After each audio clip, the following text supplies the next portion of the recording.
Na počiatku bolo slovo.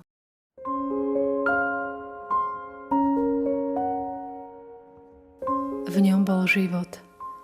A život bol svetlom ľudí. A svetlo vo tmách svieti, a tmy ho neprijali.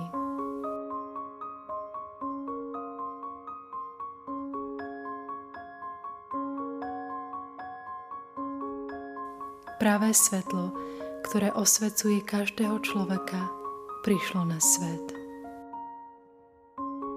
Drahí apoštoli Božieho milosrdenstva, počas tohto vianočného obdobia privítajme malého Ježiška, svetlo sveta. On má moc rozptýliť všetku tmu, ako vo svete, tak aj v našich osobných životoch. Vo svojom milosrdenstve Ježiš prichádza, aby nás vyviedol z tmy hriechu a rozptýlil tmu pochybností a strachu z budúcnosti.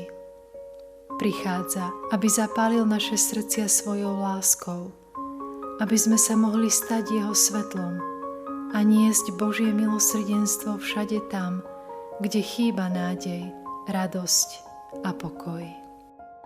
Buďme svedkami Ježišovej milosrdnej lásky prostredníctvom našich skutkov, slov a modlitieb. My spolu s našimi sestrami tu v Sanktuáriu Božieho milosrdenstva sa modlíme za vás a prajeme vám a vašim blízkym požehnané Vianoce.